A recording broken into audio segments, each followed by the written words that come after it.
Thanks for staying with us here on Eye on Ocean County. I'm Christina Sico, and joining me once again is Kevin Williams, the sports director of the Shore Sports Network and the vice president of quality control for WOBM, both the AM and FM stations. Thanks again for being with us. Oh, it's a pleasure. It's a lot of fun. Absolutely.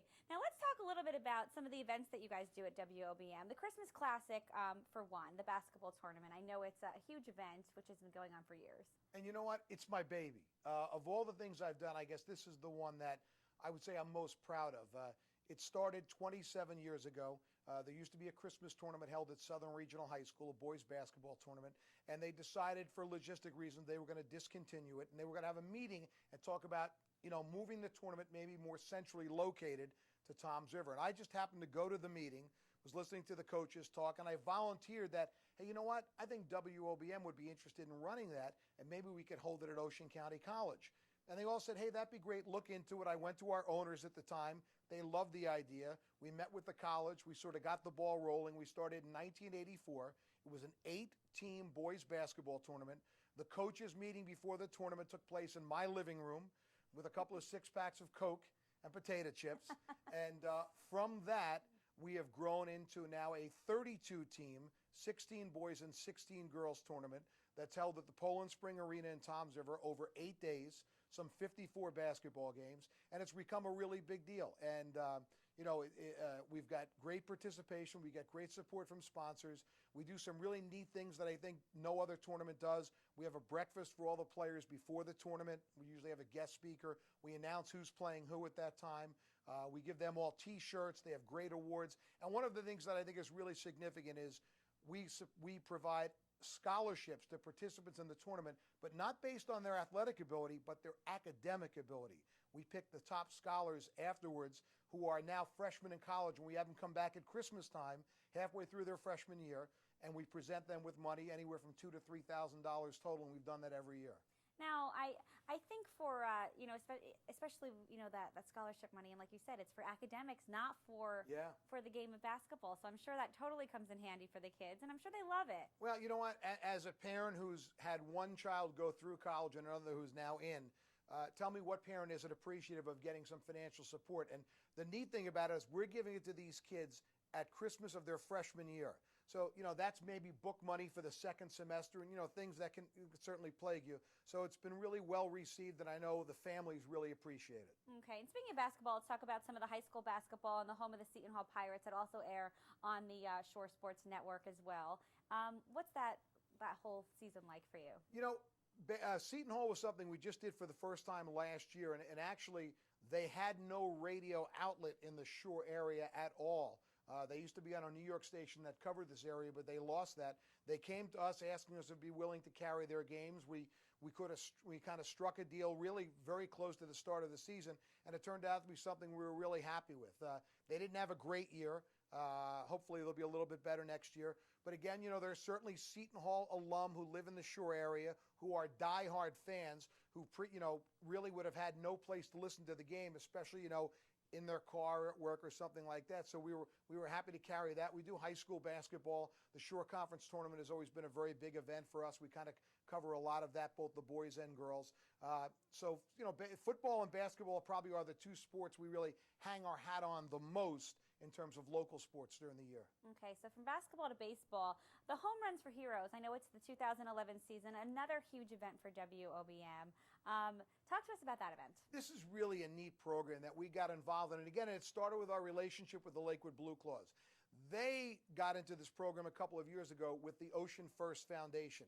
And what they needed was they had no media partner to really drive it. So we came in last year and really helped take them to a next level. And I think it's, especially in these times, this is one of the things that I think everyone agrees is pardon the pun, a home run.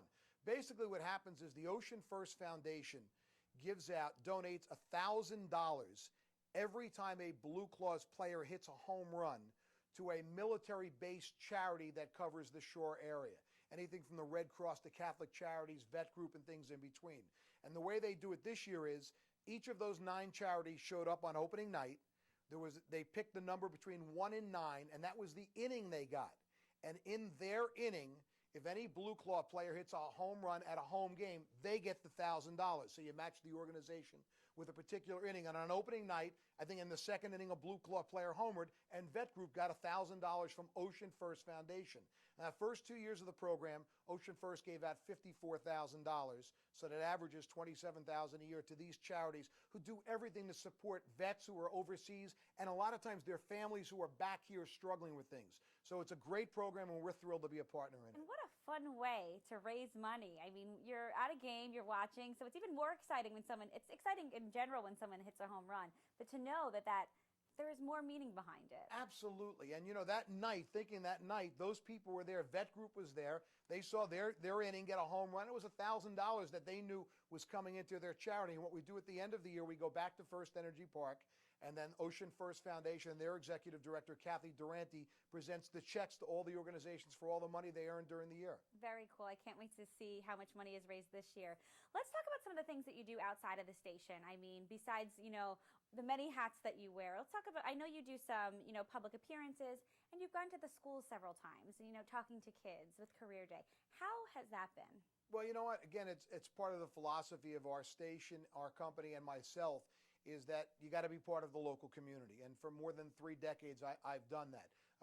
I do probably anywhere from 8 to 12 career days during the course of the year, anything from going to a 3rd grade classroom to speaking to college kids, Monmouth University or Ocean County College.